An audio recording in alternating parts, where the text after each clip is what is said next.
Few other things I forgot to add. When I fully had accepted it, that they weren't just feeding off my emotional energy, but were l- actually reading the words of my mind, I started to visualize it.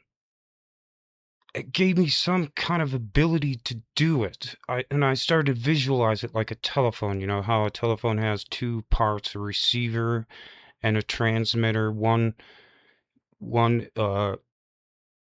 transmits the sound to your ear and the other receives your voice and sends it back across the line. I realized that telepathy worked like that.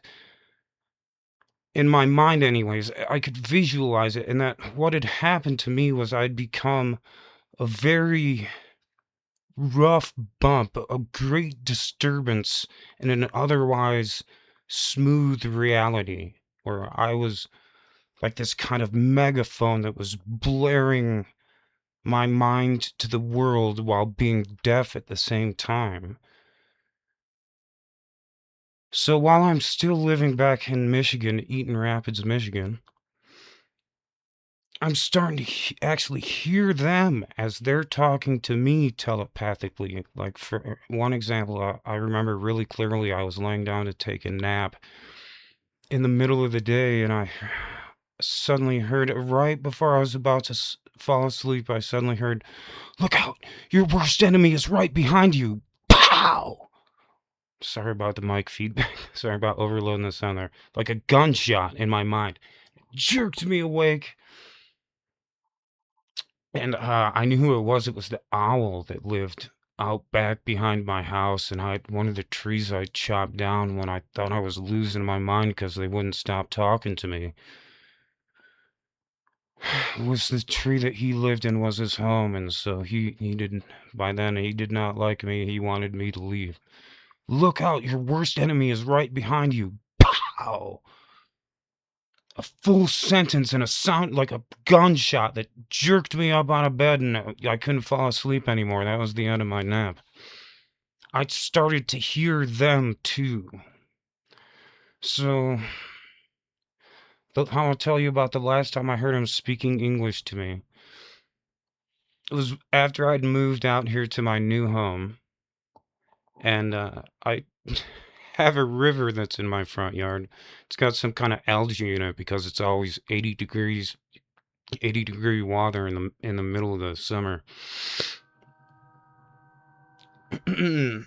And I for some reason bought an inflatable pool and filled it up and put it in the backyard under this tree.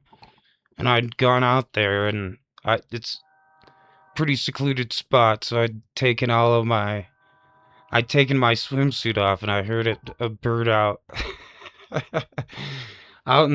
there's these shrubs that are around the yard. One of them said, "You're naked." So that was one of them. And the second time I was out there again in the pool, and I had one of them land in the tree behind me and just start cursing me out, just saying stuff like, "What do you think you're doing out here, you big dumb idiot? You look like a gay boy. You're a real dumb idiot. You know that? Just sitting down here, you."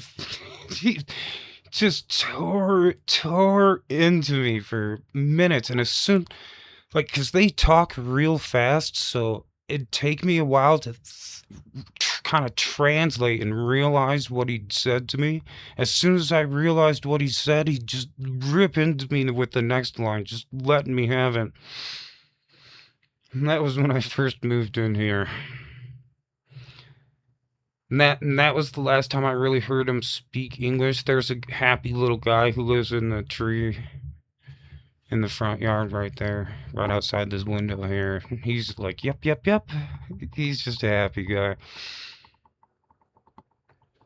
And another story was when, on the first day I was moving into this house, I was driving out here at 9 o'clock in the morning. I was really excited to find the house and see the new place. And this is really unusual because it's a pretty big road, or it's a busy road. It's old Route 66. 9 o'clock in the morning, I'm driving out to find my new place, and there are like 6, 7 crows in the middle of the road eating eating roadkill, and they're totally preoccupied, like they're just tearing into it. I have to bring my car to a complete stop, even though there's a car right behind me. I have to come to a complete stop to not plow into this group of crows. And see one of them look up and actually said, "Car!" And then they all fly off and they're looking at me. And ever since then, they've remembered who I am. And it's not just that one little group, it's like every crow and raven in the town recognizes me as, the guy who didn't plow into. And they'll do cool stuff for me. Like, I was walking out in the path.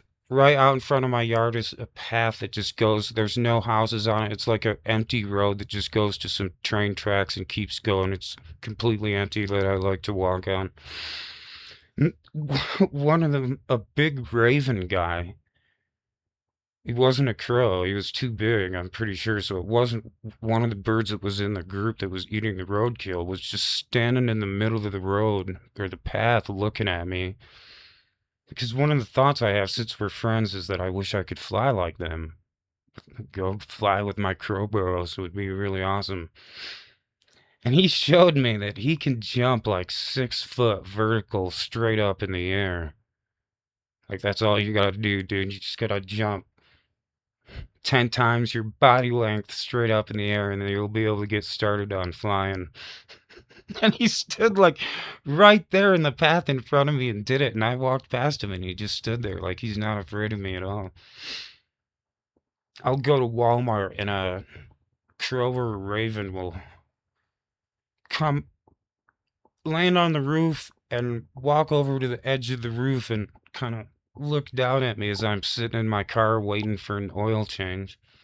And when I come out to go get my car and leave, there'll be birds sitting on my truck waiting for me. They're my friends now. Like since I figured out they were trying to teach me something, like I'm ingratiated towards. I'm grateful that they took an exception to me to show me something that other people can't even believe. They can't even imagine.